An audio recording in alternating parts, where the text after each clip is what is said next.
Herzlich willkommen zur primera clase de Ética y Moral Pública. Y el primero que tenemos que aclarar en nuestra clase es cuál es la moral.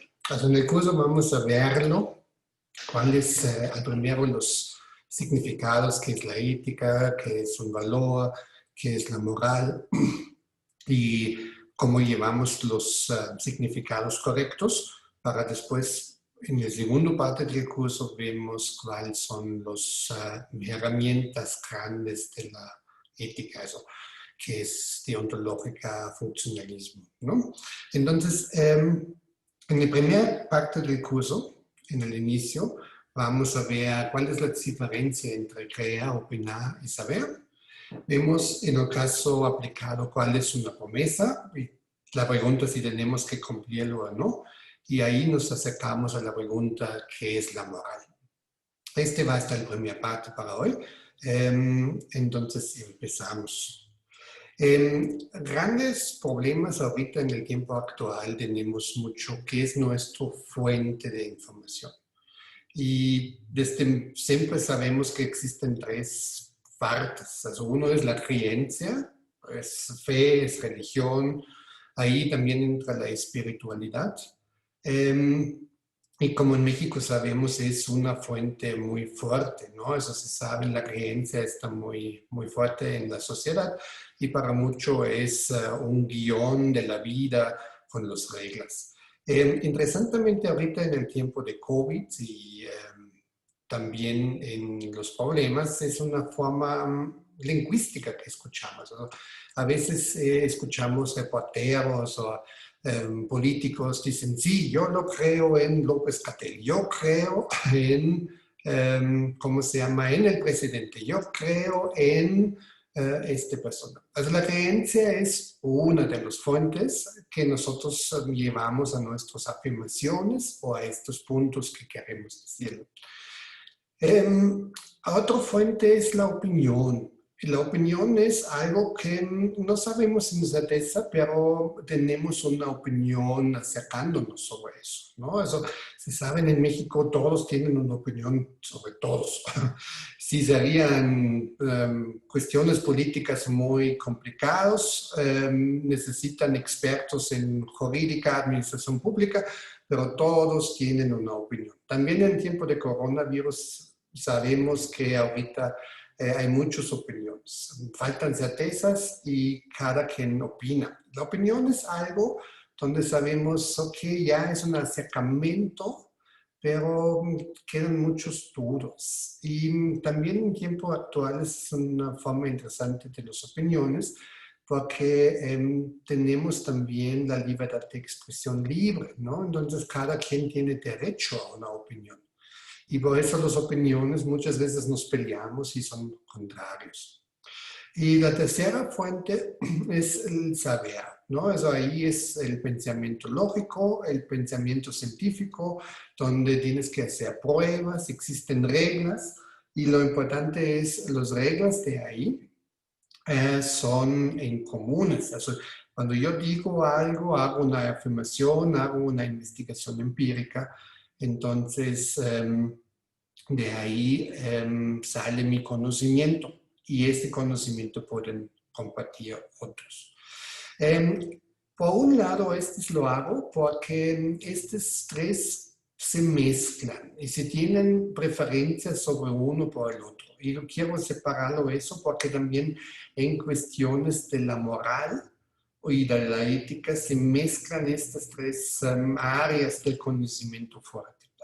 Tomamos, por ejemplo, el ejemplo del aborto, ¿no? Entonces, muchos están contra de un aborto porque su fuente religiosa dice no es un crimen contra Dios y por eso cada vida es santo y por mi creencia un aborto puedo no hacerlo. Se ven que fuerte entra la creencia en, en la ética, en la moral, también ¿cómo se llama?, en la ciencia, ¿no? Esa es una fuente muy fuerte, es una fuente muy fuerte. Se ven también opinar, si regresamos al ejemplo del aborto, muchos tienen una opinión, si dicen sí, Yo opino que puede ser prohibido porque también cada vida es santo, o yo opino que lo pueden hacerlo. Entonces, las opiniones son más vagos sobre eso. Y el fuerte saber y la ética y la moral, como quiere ser una ciencia, también quiere pasar sus fundamentos, se acerca a este problema del aborto en una forma diferente. Se dice, ok, ¿qué problemas tenemos? Claramente vida en sí mismo es algo que tenemos que cuidarlo, es digno. Si no valoramos cualquier vida, una vida no, ¿cómo se llama? No valoramos todas las vidas. El saber se acerca, pero también dice, ok, existe la autonomía de la mujer a decidir sobre su propio cuerpo. Entonces también es un argumento. Y así se acerca en una base científica. Lo hago ese también, como comentaba, porque estos se formaron mucho en el mundo. No solamente en México, que estas tres áreas se chocan en la fuente del conocimiento del saber o en el discurso público, también en Estados Unidos. Desde llegó Donald Trump en el poder y saben, según él, ya mintió 13,000 veces desde en 4 años. Es mucho. Y también mezclan muchos creencias, opinar y saber. Y por eso queremos ver este pequeño video. Then explain you did not answer the question. Why did the president send out his press secretary, who's not just the spokesperson for Donald Trump? He is also serves as the spokesperson for all of America at times. He speaks for all of the country at times. Why put him out there for the very first time in front of that podium to utter a provable falsehood? It's a small thing, but the first time he confronts the public, it's a falsehood? Chuck, I mean, if we're going to keep referring to our press secretary in those types of terms, I think that we're going to have to rethink our relationship here. I want to have a great open relationship with our press, but look what happened the day before, talking about falsehoods. We allowed the press to come into the Oval Office and witness President Trump sign the executive orders. And of course, the Senate had just confirmed General Mattis and General Kelly to their 2 posts, and we allow the press in. And what happens almost immediately? A falsehood is told about removing the bust of Martin Luther King Jr. from the Oval Office. That's just flat out false. And it was corrected immediately. Chuck, why was it said? Chuck, why was it said in the first place? Because everybody's so presumptively negative. That it's okay. No, excuse me. Oh, no. That reporter was writing on behalf of the press pool. That falsehood got spread 3,000 times before it was corrected. Excuse me. It does not excuse, and you did not answer the question. I did answer your question. No, you did not. You did not answer the question of why the president asked the White House press secretary to come out in front of the podium for the first time and utter a falsehood. Why did he do that? It undermines the credibility of the entire White House press office on day one. Don't be so overly dramatic about it, Chuck. You're saying it's a falsehood, and they're giving Sean Spicer, our press secretary, gave alternative facts to that. But the point remains alternative facts, 4 of the 5 facts he uttered. The one thing he got right was Zeke Miller. 4 of the 5 facts he uttered were just not true. Look, alternative facts are not facts. They're falsehoods. Chuck, do you think it's a fact or not that millions of people have lost their plans, their health insurance, and their doctors under President Obama? Do you think it's a fact that everything we heard from these women yesterday happened on the watch of Barack Obama? He was president for 8 years. Donald Trump's been here for about 8 hours. Do you think it's a fact that millions of women, 16.1 million women, as I stand here before you today, are in poverty along with their kids? Do you think it's a fact that millions don't have health care? Do you think it's a fact that we spent billions of dollars on education in the last 8 years, only to have millions of kids still stuck in schools that fail them every single day? These are the facts that I want the press corps to cover, and this is why I'm here at the White House to change awful numbers like that. That is not what yesterday was about. So you did not answer the question. You did not answer the question. It's what this presidency is going to be about. You sent the press secretary out there to utter a falsehood on the smallest, pettiest thing. I don't think anything can prove that. Look, I actually don't think that. Maybe this is me as a pollster, Chuck, and you know data well. I don't think you can prove those numbers one way or the other. There's no way to really quantify crowds. We all know that. You can laugh at me all you want, but I'm very glad. I'm just Chuck, befuddled. well, but you are, and I think it's actually symbolic of the way we're treated by the press. The way that you just laughed at me is actually symbolic of the way, very representative of the way we're treated by the press. I'll just ignore it. I'm bigger than that. I'm a kind and gracious person. Hey, NBC News fans, thanks for checking out our YouTube channel. Subscribe by clicking on that button down here, and then click on any of the videos over here. Muy bien, el contexto de este video es súper interesante porque si recuerdan hace 4 años cuando fue la inauguración de Donald Trump, fue la pelea cuántas personas asistieron en este evento, ¿no? Entonces, en el siguiente día Donald Trump dijo, yo estaba viendo muchas personas hasta el horizonte lleno y yo soy el presidente que tenía más personas, más que Obama. Entonces, la administración pública de los parques en Estados Unidos que organizan estos eventos publicaron fotos y donde fue claramente visto que Donald Trump tenía menos personas que Obama. Eso es una evidencia empírica, ¿no? Entonces, al primero intentaban decir, no, ya, pero fue una media hora antes, dijeron, no, fue 3 minutos antes del evento y claramente que no era. Entonces, en el siguiente día, el speaker, also que hace los contactos con la prensa, salió en frente de la prensa y atacó la prensa y dice, ustedes están diciendo cosas falsas, Trump es el presidente que tenía más personas en este evento. Y todos que ustedes son mentiras. Y Chuck de NBC News contacta por eso Kellyanne Conway. Kellyanne Conway es una figura muy importante en la administración de Donald Trump, que fue un poco también el autor intelectual sobre la victoria de Donald Trump atrás, y también toda esta campaña lo acompañó. Hasta el inicio de septiembre, agosto se renunció. Ya en la siguiente campaña de Trump no va a participar. Este video también es súper interesante por cuestiones de comunicación y también por administración pública, porque ese Kellyanne Conway dice en este video algo muy interesante. Al primero estaba jugando que se llama whataboutism. Whataboutism es una técnica que inventaron a los rusos durante la Guerra Fría. Cuando de Estados Unidos atacaron los rusos para decir, ustedes no cumplieron los derechos humanos en Afganistán, ustedes hicieron violencia, ustedes hicieron ataques, y los rusos regresaron, pero ¿qué hicieron ustedes?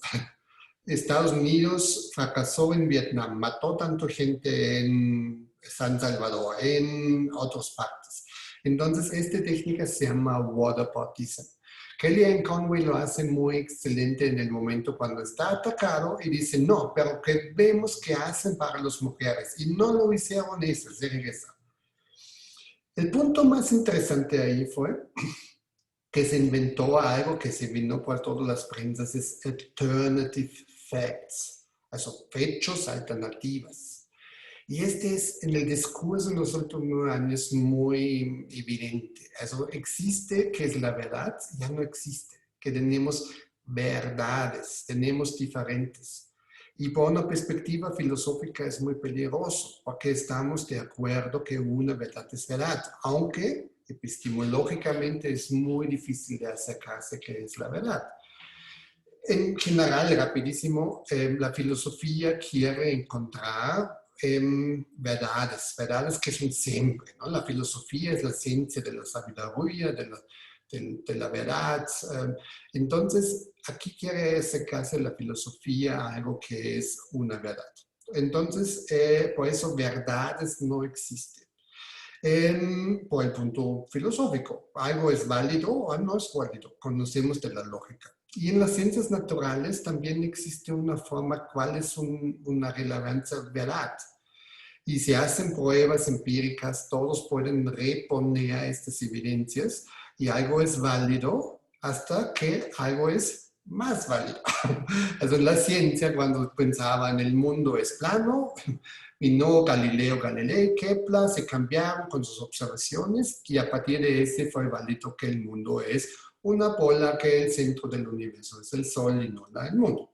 Y ahí las ciencias naturales también, aunque se retoman cada rato sus afirmaciones y se renovan o se cambian, pero solamente hay una cosa puede ser válido. En la física cuántica un poco difícil. Ahí encontramos en los últimos años como el movimiento de los particulares que pueden ir en olas o pueden ir, también se mueven lineal. Este nos causa problemas, pero en general filosofía o ciencia trabaja así. Y pues el término alternative facts es algo muy interesante porque con este destruyen hechos, destruyen verdades. Dicen, este no es cierto, yo tengo mi propia verdad.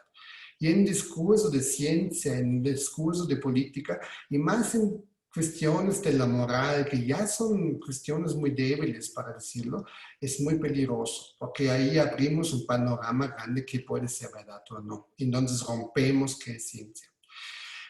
Mi opinión sobre Kelly Conway, ahorita tenía una pelea apenas, es muy interesante. Esta mujer supe hacer su trabajo. Es un alto grado inteligente. Eso, cuando se tomó la campaña del Trump, antes Stephen Bannon, otro carácter en esta figura,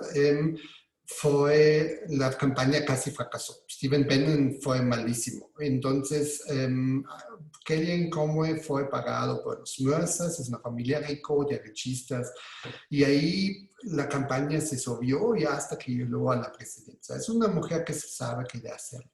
Y este alternative facts, y por eso de la comunicación es interesante, obvio que Donald Trump fue una mentira sobre la innovación.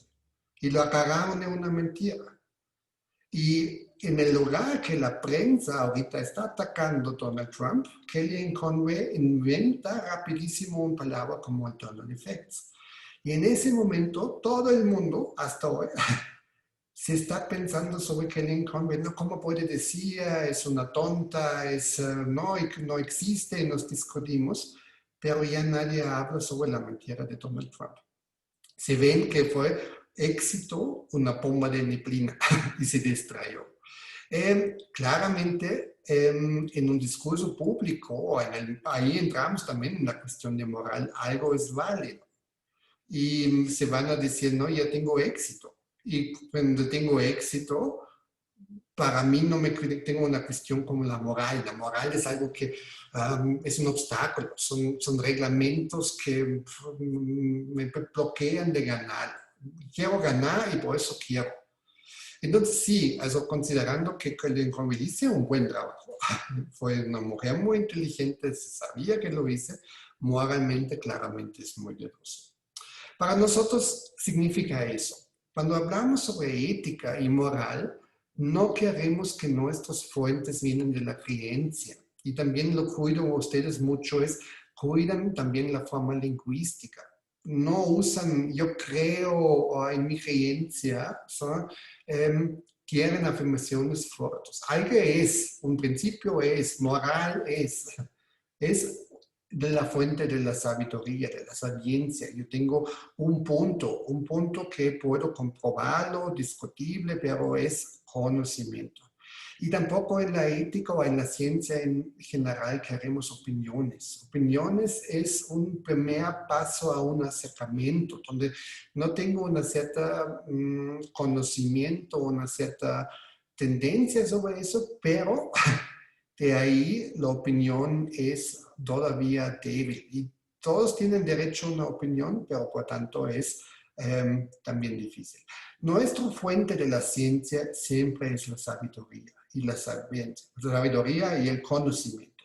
Nosotros cuando hacemos una afirmación tenemos que comprobar lo que es correcto o que es falso.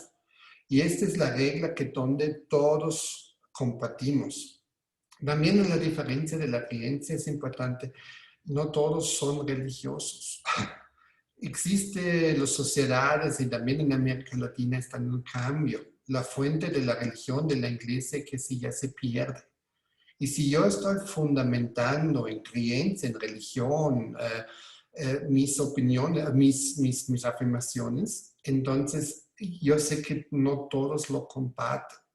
Y esto es algo que queremos cuando construimos algo como ética moral, un códice o un lineamiento, queremos que todos los ciudadanos que lo sigan.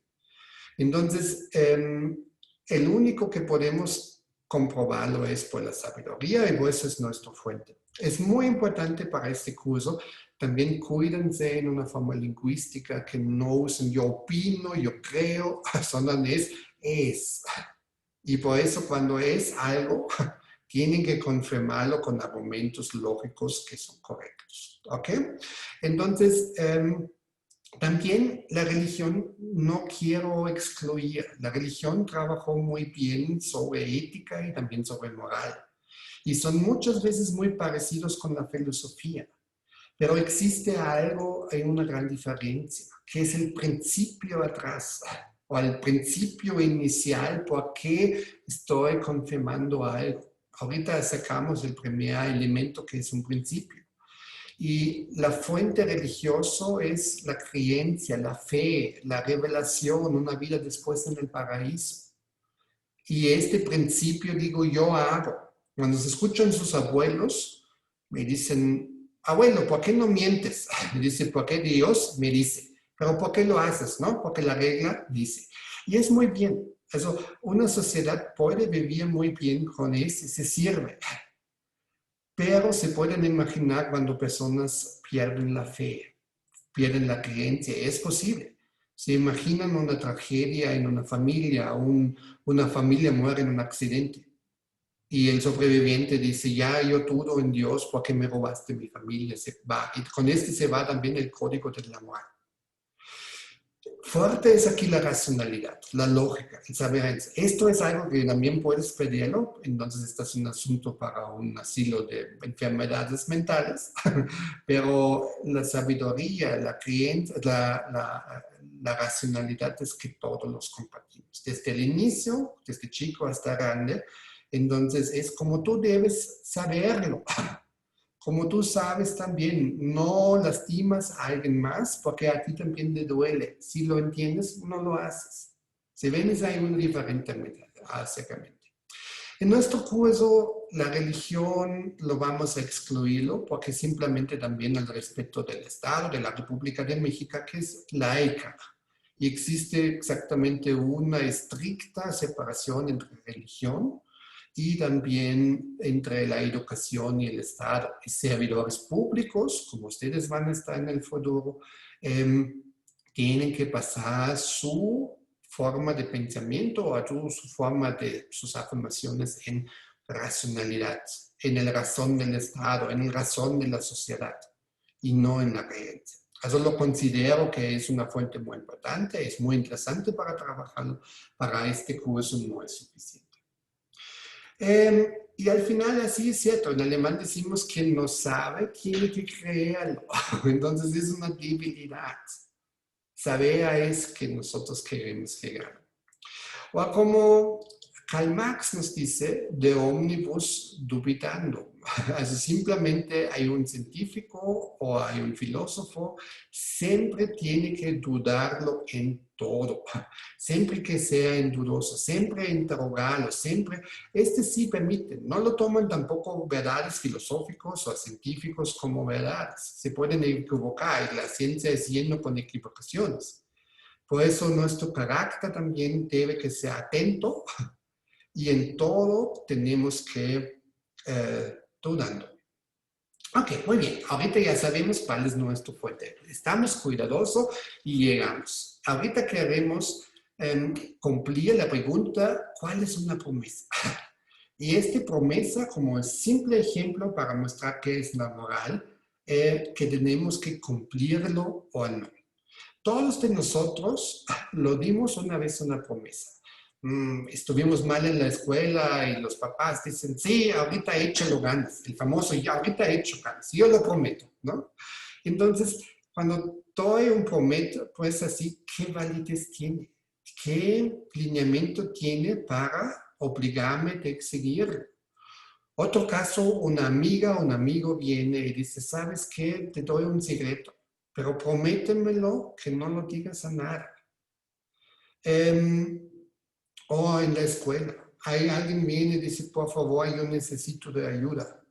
Prométame que me ayudas. Mañana tengo que entregar una tarea que es muy difícil. ¿Qué tanto es importante para nosotros de cumplir esta promesa o nos podemos, abajo de circunstancias, liberar? Entonces, esto es una pregunta de la moral. La moral nos dice a veces, hay una promesa, cuando yo doy mi palabra, y más como político o como servidor público, entonces tengo que ser confiable en eso. Se saben, en campañas políticas muchas cosas están prometiéndolo y muchas cosas y dicen, no, cuando me votan para mí, y al final nos decepciona. Al final quedamos con esos todos mentirosos, todos iguales. Entonces, se ven también en la campaña, nosotros tenemos unos estándares morales que decimos, no, nada más como prometes que no puedes cumplirlo, si no, ya no voy a confiar en ti. Este no cumplimiento de una promesa tiene una consecuencia y la consecuencia es la desconfianza. Y este es, creo que en el curso, la lección más importante. Ustedes como servidores públicos en el futuro tienen que hacer todo para quedar limpios sus instituciones. El peor que puede empezar que el ciudadano empieza a dudar en la institución por corrupción, por mentiras, por desvío de dinero, por mal uso. Y muchas veces ya pueden ser en cosas pequeñas. Ustedes trabajan en el gobierno, en la ventanilla, y lo dejan a pasar a sus amigos o familiares. Lo atienden con mejor preferencia y otros no. La causa, la persona que está pagando en la fila puede decir, mira, ¿por qué tiene familiares? ¿Por qué lo ayudan? O a mí no. Cosas pequeñas ya pueden causar una desconfianza en el Estado y sus instituciones. Y la lección más importante, como ustedes servidores públicos, en el futuro tienen que hacer todo posible que el ciudadano no pierde la confianza en sus instituciones. Las Naciones Unidas manejan un término que se llama failed state. Últimamente también escuchamos mucho failing state. La traducción son estados caídos o estados cayéndose.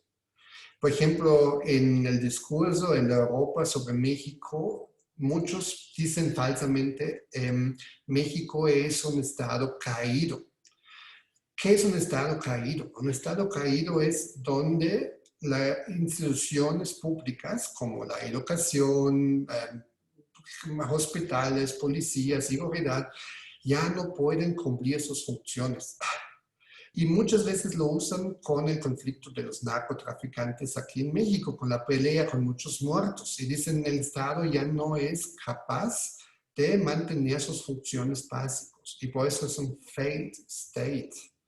Claramente México no es un failed state, por eso es una discusión siempre que tengo con los europeos de explicarlos si el Estado todavía es capaz de cumplir sus funciones básicas. Y lo pueden, tienen debilidades como otros, pero no es. Pero hay una definición en las Naciones Unidas más importante y es el Estado cayéndose. Also, el failed state ya está en el piso.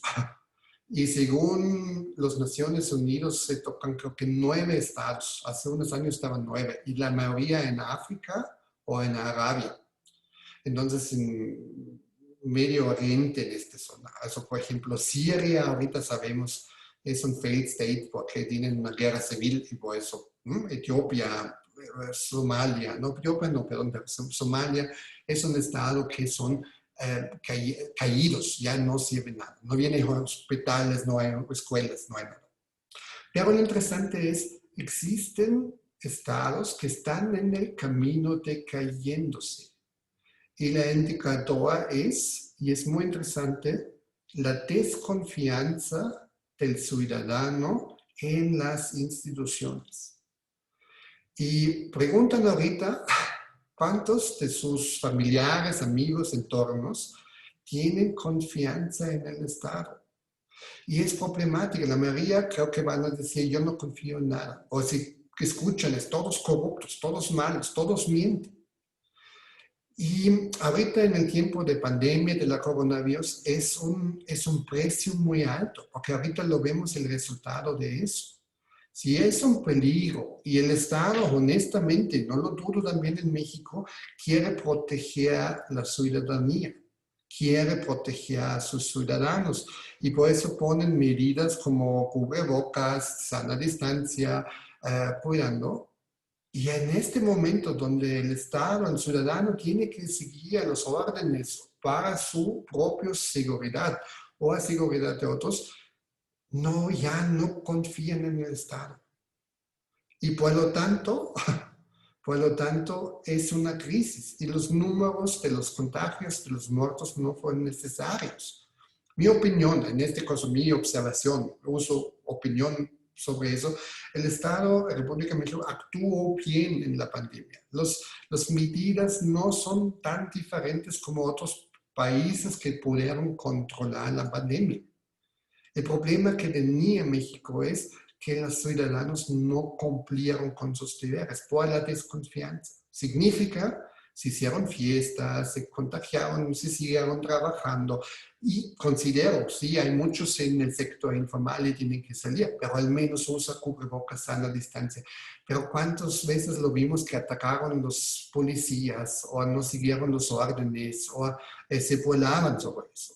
Se ven ahorita, y por eso es importante que ustedes como servidores públicos tienen que cumplir que el ciudadano no pierde para nada la confianza en las instituciones.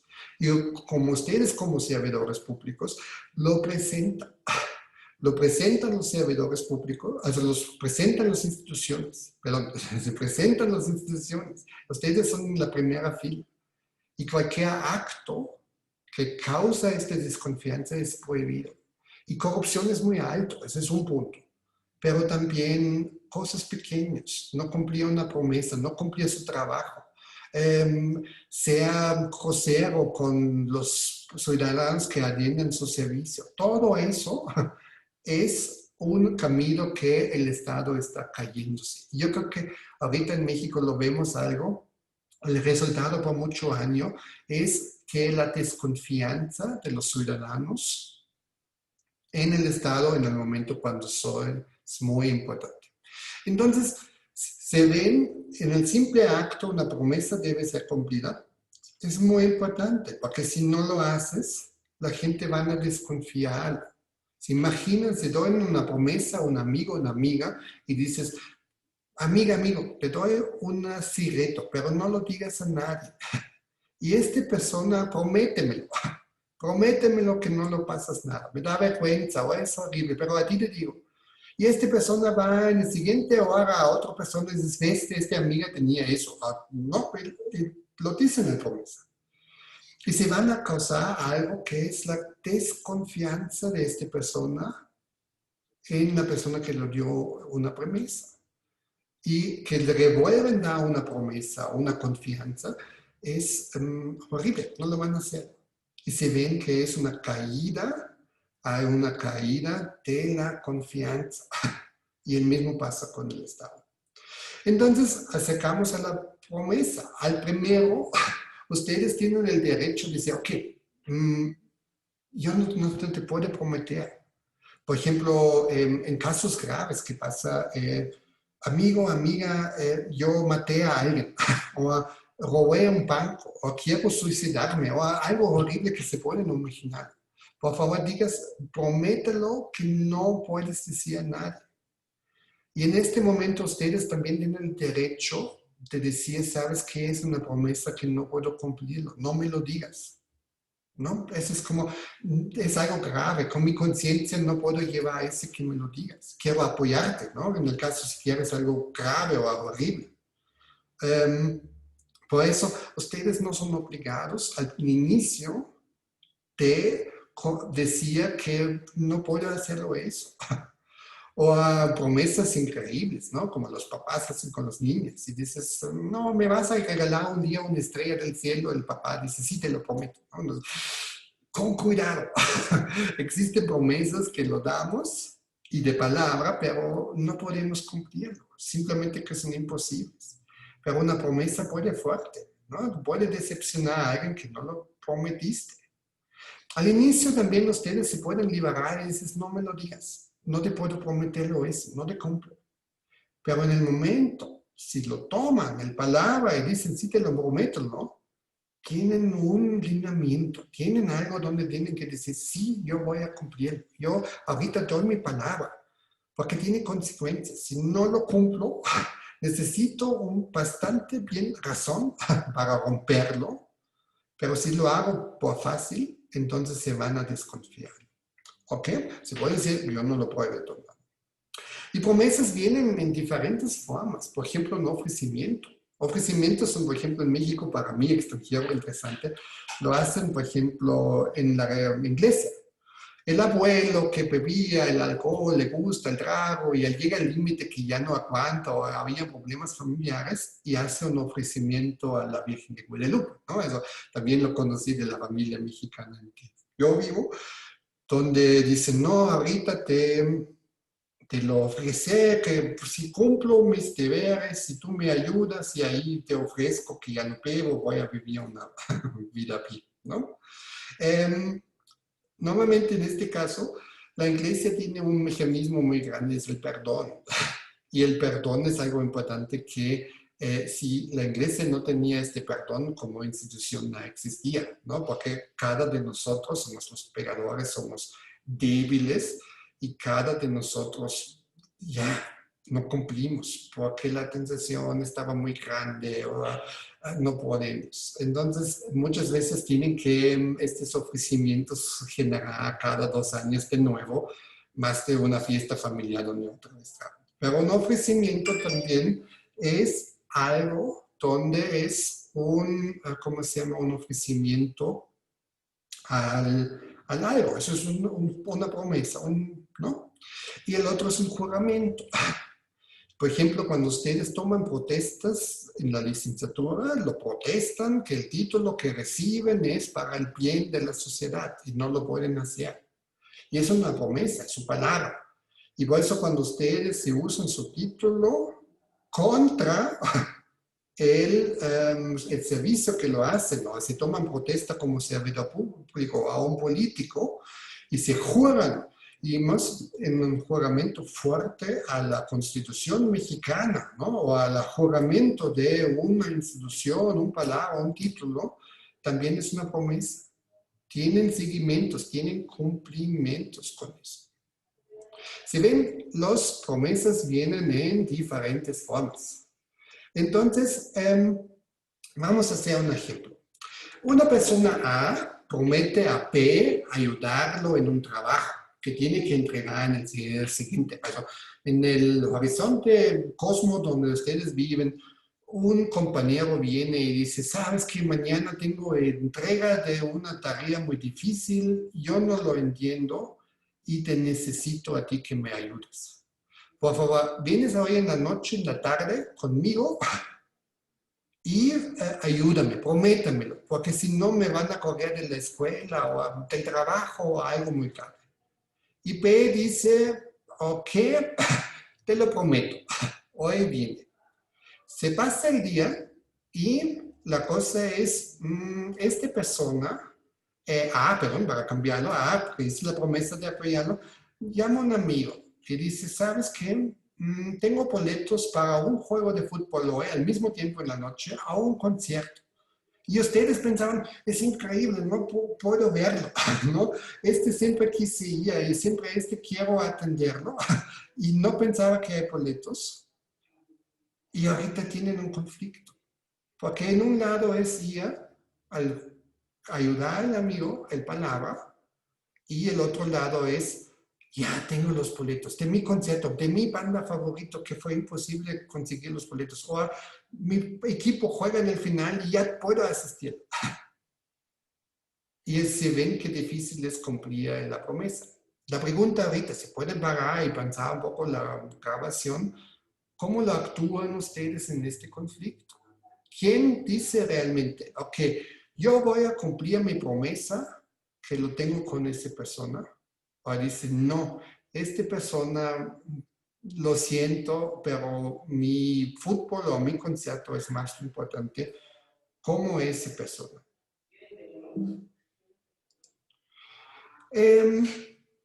Este nos llega a la pregunta ahorita, ¿qué es la moral? La promesa, el palabra que lo damos es el seguimiento para decir, tengo que cumplirlo mi promesa y es un lineamiento, algo que me obliga de actuar. Pero las consecuencias no son tan fuertes como en leyes. En leyes, cuando no sigo las leyes, entonces se ven, hay un castigo. La moral tiene también castigos y consecuencias, pero en otra forma. Y por eso la moral son lineamientos. El alineamiento es cuando das una promesa, tienes que cumplirlo.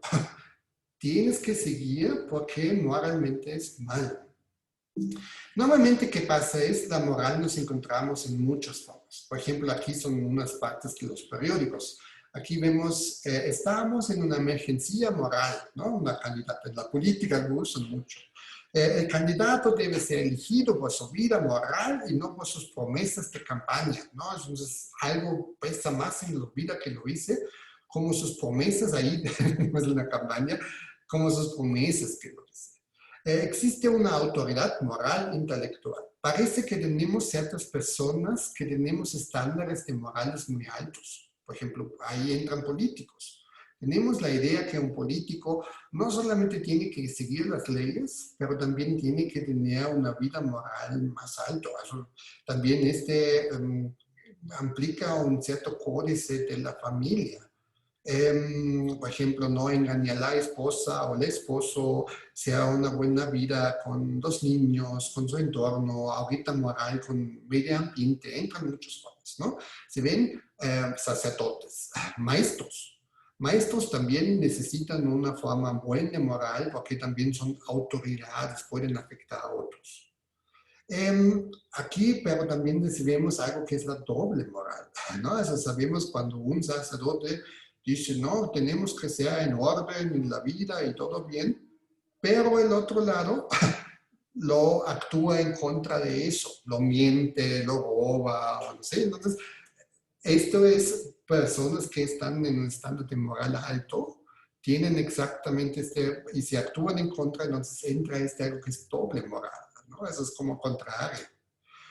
O alguien tampoco está muy hecho, bien visto, es la superioridad moral. Existen personas que siempre tienen el dedo ahorita y lo regañan y dicen, ¿saben qué? No pueden hacerlo eso, es muy importante. Entonces, ellos tienen un nivel de moral más alto. Por ejemplo, en el caso, no sé, en México todavía una discusión, mujeres no pueden llevar minifaldas y por eso dedo y no lo pueden hacer. Otros ejemplos, por ejemplo, Seedorf, aquí arriba, un futbolista quiere levantar la moral. La moral es también que luchamos en la cancha de fútbol, lo hacemos. Para la ultraderecha italiana, el gobierno es el responsable moral para el ataque racista, se ven como un índice. Moral nos parece mucho, y el problema es moral y ética, muchas veces lo mezclamos, aunque es en dos diferentes sentidos. Y por eso en la primera parte lo separamos. Separamos qué es moral y qué es la ética. Ahorita nos dedicamos en la moral. La moral es la primera pregunta y puedes discutir sobre ¿depende de una cultura o es universal? La moral, por ejemplo, existe un códice de México y dicen, para nosotros que es moral puede ser, por ejemplo, diferente como en Estados Unidos o como en Europa. Nosotros tenemos otros estándares. O lo vemos que la moral es algo que cumple en todo el mundo en el mismo principio. Y existen dos acercamientos. Por ejemplo, en los tribus originarios, como los inuits en el Polo del Norte, tienen exactamente una idea cuando los ancianos están grandes y ya se van a morir, entonces lo llevan a morir al hielo. Porque la idea de ahí es cuando hay una persona se hizo una lástima, una pesadilla para un tribu y lo riesga a todos, entonces tiene que separarse del pueblo, porque la comunidad es mucho más alto sobre la individualidad. En sociedades modernas como hoy en México también para nosotros parece increíble, ¿no? Que como los ancianos nos cuidamos, vivir con la familia, es el cuidado, el respeto, la dignidad. Pero se ven en los inuits también tienen eso. Eso no significa que no respetan a sus ancianos, no significa que respetan sus papás y sus mamás. Pero simple ahí entra un valor mucho más grande. Y el moral ahí dices, estás un peligro para nosotros, porque nosotros no podemos mover, tenemos que alimentarlo. Es claro, tenemos que separarnos. Y no solamente los inuits, muchos tribus en América Latina, hasta en Venezuela, en América del Sur tuvieron esta técnica, también en Europa. Y se ven, tampoco está tan diferencia. El cuidado de los viejos, aunque tienen estas prácticas horribles, para nosotros horribles, pero eso es como, tiene sentido, pero también tienen un cuidado de los viejitos. Y muchas culturas tienen eso.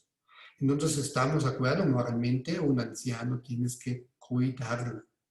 Por ejemplo, el cabeza pequeña en Ecuador. En Ecuador es cuando la idea, si alguien, un niño, está naciendo, entonces tengo que matar a alguien y sus fuerzas, cuando hago este cabeza pequeño, se van a transmitir a la persona que lleva este cabeza y lo regalaron a los niños y a los guerreros, y más que lo dinero, más fuerza que tuvieron. También una práctica antropológicamente para nosotros interesante y horrible. Dices, ¿por qué tienes que matar a alguien para transmitir las fuerzas? Pero el principio es algo que conocemos ahí, es el cuidado a los niños. Nosotros damos hoy una educación bien, comida, tenemos otras formas. Pero el principio atrás en ambos es claro que es el cuidado del niño, la transferencia. Quiero que mi niño vive bien en ese mundo. Y por eso existe estas prácticas, pero atrás el principio es el cuidado. Y el cuidado del niño como el cuidado de los ancianos es algo que encontramos en muchas culturas. O en Papua Nueva Guinea son más radicales. En Papua Nueva Guinea tienen esta idea, cuando nace un nuevo bebé, alguien tiene que tener espacio. Espacio significa alguien tiene que morir. Entonces muchas veces matan a alguien, un enemigo, o a alguien que sacrifican a otros tribus para tener espacio para nueva vida. También nada más atrás de eso es la idea del cuidado del niño. Así tienen algo como cada cultura, sus especificaciones. Y ahorita se pueden pensar sobre eso, ¿qué serían tradiciones o convenciones en México? ¿Cómo ustedes lo cuidan, por ejemplo, ancianos? ¿Cómo cuidan a los niños? Tienen aquí un códice de tradiciones o de las convenciones en México que son diferentes como en otros países. Tal vez todavía existen códices, tradiciones o convenciones que son, ¿cómo se llama? En México todavía válido y en otros países no. También en otros países estaban el catolicismo fuerte, ¿no? Hay una moral sexual y por eso la idea detrás de eso es cuáles son las tradiciones y convenciones en México. Es interesante para pensar. Tradiciones normalmente es diferente a la moral, porque se sabe, muchas veces lo hacemos algo por tradición, siempre lo hicimos. La moral es algo diferente de eso porque es un códice que no solamente tiene la fuente en la tradición, pero entran otras reglas, otras conveniencias. La convención social son reglas, las tradiciones como los ancestros, siempre lo decimos y por eso lo llevamos y llegamos. La convención es algo donde decimos, es un acuerdo, ¿no? A partir de hoy hacemos nuevos. La convención puede ser un nuevo contrato político. Y también la moral es algo diferente a las normas jurídicas. Es interesante que Aristóteles, el primero fundador de la moral y de ética, lo diferenció la moral entre las transiciones radicales. Y dice, la transición es una fuente, es importante, pero algo más allá tiene que ser un guión para nuestros comportamientos. Y la moral está pasado en la idea algo allá. Y ahí para Aristóteles, como fundador de la ciencia, necesita algo como sabiduría, ¿no? Ahí entra la epistemología. Nosotros hay una reflexión sobre la moral. ¿Por qué actuamos? Y no solamente aceptamos porque siempre lo decimos. Con sus papás tienen estas discusiones, ¿no? ¿Qué comemos en Navidad? Bacalao, pavo, no hay de otro, siempre lo decimos. ¿Podemos cambiarlo? No, siempre lo decimos. ¿No? Entonces se ven que las tradiciones están fuertes en nuestra sociedad. La moral claramente está vigilando la tradición, está vigilando qué son las convenciones, pero también pone diferentes sentidos, diferentes formas, ¿no? Para una fuente de saber. Y es una reflexión racional sobre eso. Las normas jurídicas son súper interesantes porque muchas normas jurídicas aplican que es moral.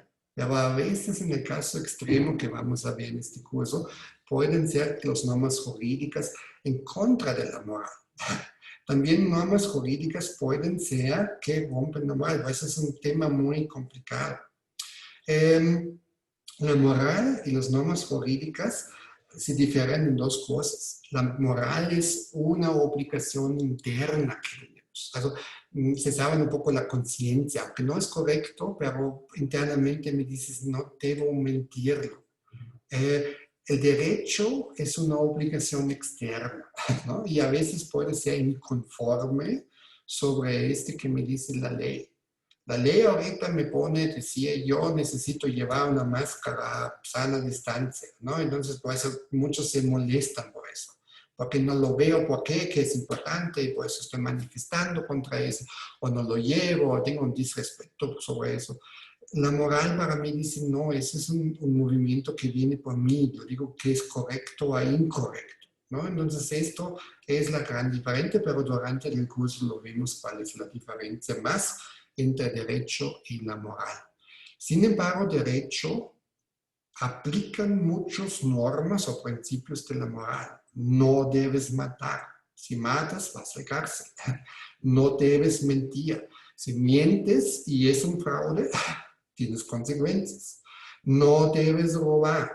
Entonces se ven muchos principios de la moral están dentro del derecho, pero no todos. Las normas jurídicas, por ejemplo, aseguran el cumplimiento de las reglas morales. Por eso digo, no matas. ¿Sí? Eso se ven, están conectados, pero a veces pueden ser contrarios. La moral también es algo diferente de los valores. Es otro término que tenemos que ver. Los valores son algo que viene de valoroso. Vamos a tener el tercer curso, 4 cursos sobre los valores, ¿no? Pero valores tenemos la familia, el Estado, el valor de la vida, ¿no? Los valores encontramos mucho. También la moral es algo diferente. Valores en México hay que también pensarlo cuáles son. Valores, rapidísimo para nosotros, implican obligaciones y prohibiciones. Cada valor que tenemos me obliga de actuar en tal forma y también no me permite hacer algo distinto. Por ejemplo, el valor de la vida. Cuando consideramos el valor de la vida es algo importante para nosotros, tiene una obligación y esta obligación es cuidar la vida. En tiempo de corona significa también respeto, llevo máscara, pongo sana distancia, me alejo de otros y por eso es una obligación cuidar la vida. Me actúa, me hace un movimiento para actuar. Pero también, o en el caso de no puedo cuidar, tengo que cuidar, obligaciones, ¿no? Pero también el valor de la vida tiene dentro las prohibiciones y la prohibición es, por ejemplo, no mates. Porque si lo mato o no lo hago eso, no respeto la vida. Si ven, la vida es un valor y me obliga en una forma de obligarlo o de prohibiciones. La moral, por ejemplo, el respeto mutuo.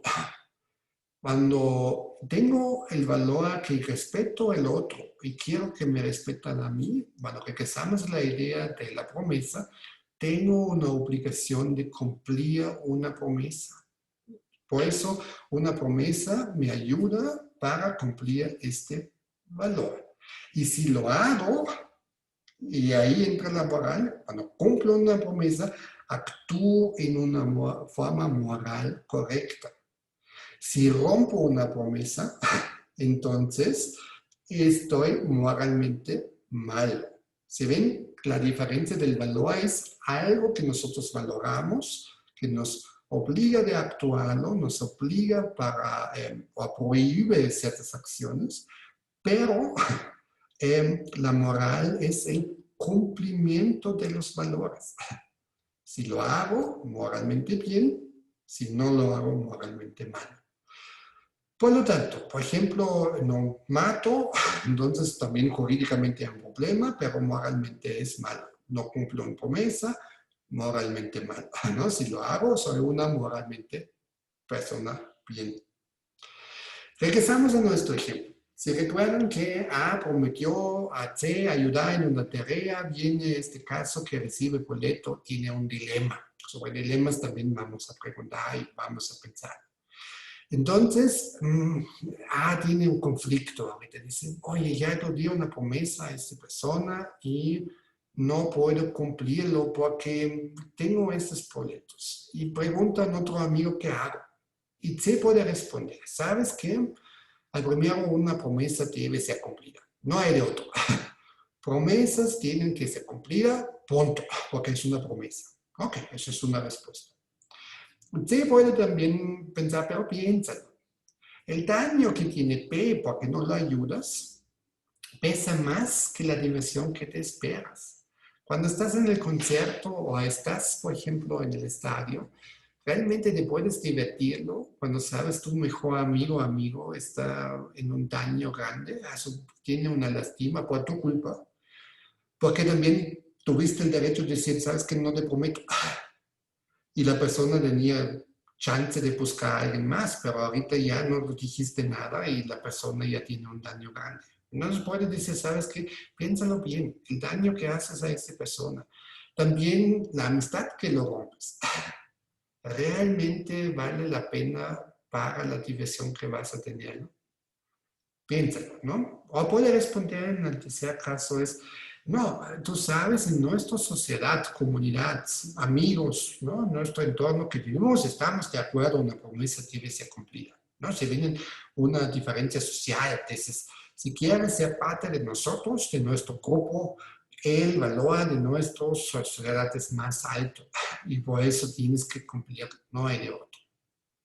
O al cuarto puede decir, pues otro acercamiento, tenemos una convivencia no severa si no puedes confiar en que las promesas se cumplan. Imaginen ustedes, cuando ninguna promesa está cumplida y ninguna promesa se va por, ¿no? Entonces en el momento ya desconfías en el palabra.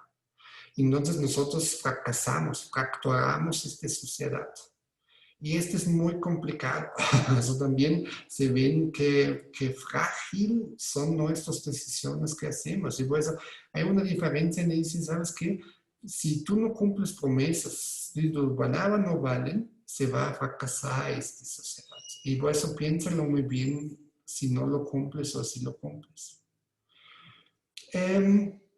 O por el otro lado, tu conciencia, el último puede decirte que no debes cumplir una promesa. También puede ser un factor muy grande. Ese es el famoso en las caricaturas, lo ven con el angelito y con el diablo en las espaldas y dicen, hazlo, ¿no? Lo haces, ¿no? Entonces tenemos una conciencia sobre eso. Sobre este vamos a hablar en un parte separado, pero para muchos puede ser un indicador que es correcto o no es correcto. ¿Cuál de ustedes le gustaría? ¿Cuál de las respuestas le darían a ustedes a un amigo o una amiga? ¿No? ¿Cuál sería algo donde están convencidos porque tienen que cumplir una promesa? Claro, son un poco diferentes, son un poco iguales, pero en sus situaciones hay una diferencia en eso. Atrás de eso, si tienen un punto que le gusta, ¿sí? Entonces, atrás de esto son los herramientas, las ramas de la ética occidental que lo llevamos importantes.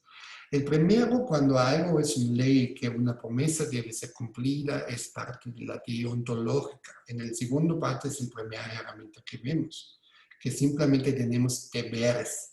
Y un deber es, hay que cumplirlo, no hay de otro. El segundo es el daño que tiene que ver, pesa más que la división que te espera, es también un problema entre, vaya, eso es un útil, ¿no? Si dices, sí, vale la pena, porque si estás valorando algo contra el algo, entonces es la herramienta utilitarista. En nuestra sociedad estamos de acuerdo que una promesa debe ser cumplida, es parte del contractualismo. Como nosotros, sociedad, hacemos un contrato virtual. O sea, ustedes como administradores públicos si saben, Shosha Rousseau, el contrato social que nos viene, que aquí es un contrato firmado, que todos tenemos que poner nuestra parte. Entonces existe un contrato y rompes contra el contrato de nuestra sociedad.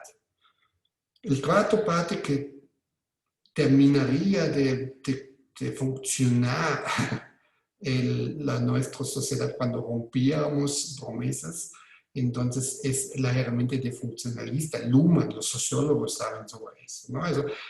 Aunque no vamos por el bien, pero al menos la sociedad tiene que servir, funcionar en cierta forma.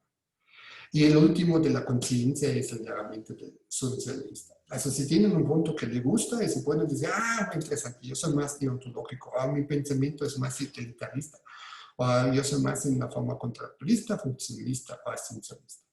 Estos 5 herramientas grandes vamos a ver, y estos son más que nos mueven en el sentido de la moral en nuestra sociedad, y por eso es interesante de ver. Se ven, por ejemplo, en el mundo tenemos una pelea o un conflicto grande entre punto 1 y punto 2, porque ahí pueden salir diferentes resultados. Si soy participante de la ética deontológica, me puede llegar un resultado diferente como soy utilitarista. Entonces, se hace difícil la ética. La ética es algo donde muchas veces sospecho que no sea ciencia. Son ahí entran convenciones. La ética es un problema muy débil en sus resultados porque a veces son contrarios y se pelean y que tiene razón y no sé qué. Por eso es interesante. 3, 4, 5 son subformas de la ética deontológica, pero también interesante para ver porque tienen notaciones diferentes. Pero la pelea más grande que tenemos entre primero y 2. Y al final nos llega ahorita la pregunta, ¿cuál es la metaética? Para entrar, ¿cuál es la ética? ¿No? Entonces, la metaética o ética es la pregunta, ¿qué es la moral? Construyen los valores, construyen las obligaciones que tenemos. Y se ven, la moral es la aplicación práctica de seguir valores o no. La ética es la reflexión filosófica sobre eso, ¿no? La pregunta que la moral depende de la cultura o es universal también es una reflexión filosófica y puede llegar, y no me interesa el valor en sí mismo, sino me parece que ciertos valores o ciertos códices de moral parecen en diferentes culturas. Por ejemplo, otra pregunta que nos programa, ¿la moral es algo objetivo o intersubjetivo? Eso claramente la moral religiosa, teológica, es una moral subjetiva porque no entra, pero tienen muchas connotaciones y puntos de conexos con otros. Y la cosa es, ahí lo vemos, que la moral es algo que nosotros tenemos en conciencia, que decimos sí es correcto, o la moral es algo que vemos que es algo subjetiva, algo para mí es válido o que es moralmente correcto, no es obligatoriamente para otros. ¿Y en qué principios se basan nuestros juicios morales? También es una pregunta ética. Y por eso empezamos. ¿Cuál es la razón? ¿Por qué es la forma de ser? ¿O es la religión? ¿No? Estas son preguntas. Entonces, le ven ahorita la diferencia entre la ética y la moral. La moral es la aplicación práctica y la ética es la reflexión teórica sobre los objetos. Es mi propuesta, porque estos puntos son muchas veces diferentes, veces discutidos. Yo creo que, pero esta es la forma más práctica de manejar y separar estos términos. El problema es que no deberíamos mezclar.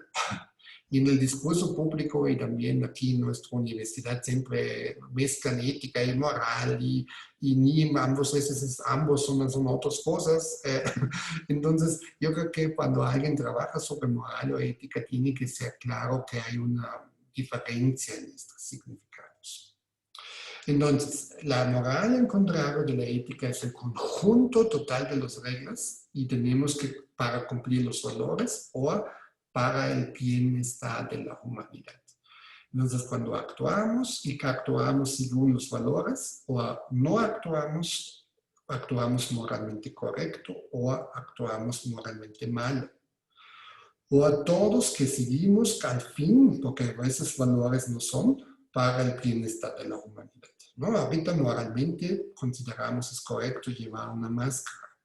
Yo protejo a mí, yo te protejo a ti, tú me proteges a mí. Y antes no fue una regla.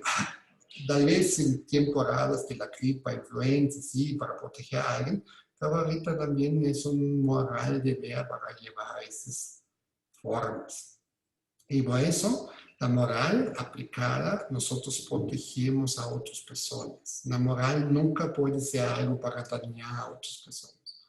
Si ven, el objetivo también no solamente tiene un principio inicial, como la moral, pero también la ética tiene un objetivo, es para mejorar nuestro, para un bienestar, para protegernos. Y por eso moralmente nunca puede ser correcto dañar o hacer un daño a la sociedad. Ok, concluimos. Sabemos hoy en la primera clase o en la primera idea que es la diferencia entre creer, opinar y saber. Entonces, ahí tenemos que ser muy cuidadosos en cuál es la diferencia entre los dos. En la ética como ciencia queremos construir afirmaciones que vienen del conocimiento y no de las opiniones y no de las creencias. Tenemos que separarlo y ahí también lingüísticamente con mucho cuidado cuando discutimos ahorita en los foros o en la clase. Entonces, evitar formulaciones como yo creo o yo opino, hay que pensarlo, hay que reflexionarlo y decir, actuar moralmente bien es, que haremos también, tenemos que defender, ¿no? Entonces, estos discursos se mezclan. En el ejemplo de la promesa lo vemos que importante es cumplir una promesa. La promesa es algo, un mejor acercamiento que nos va a acompañarlo al curso para cumplir algo que es moralmente bien. Y hay una cosa tan pequeña, porque todos nos tuvimos en la vida, dimos el palabra y prometimos algo, pero qué importante es y qué consecuencias tienen cuando lo rompemos. Y al final sacamos en este curso cuál es la moral, o qué es la moral, y cuál es la diferencia, la ética. Este va a estar el segundo parte. En el siguiente curso vemos qué es la ética, es también una pregunta grande en el sentido cuál es la diferencia de la moral, que no lo mezclamos. La moral, en este punto llegamos, son los cumplimientos de los valores. O sea, simplemente si cumplo un valor, pues cuido la vida, respeto a los ancianos, cuido a los niños, entonces no me miento, no actúo en una forma moralmente correcta, ¿sí? Rompo, entonces en este sentido no estoy actuando moralmente malo. Y la ética en contrario, como un poco tiza para la próxima clase, es la reflexión filosófica. Y significa la reflexión filosófica es importante para diferenciar. Muy bien, para el primer curso aquí terminamos.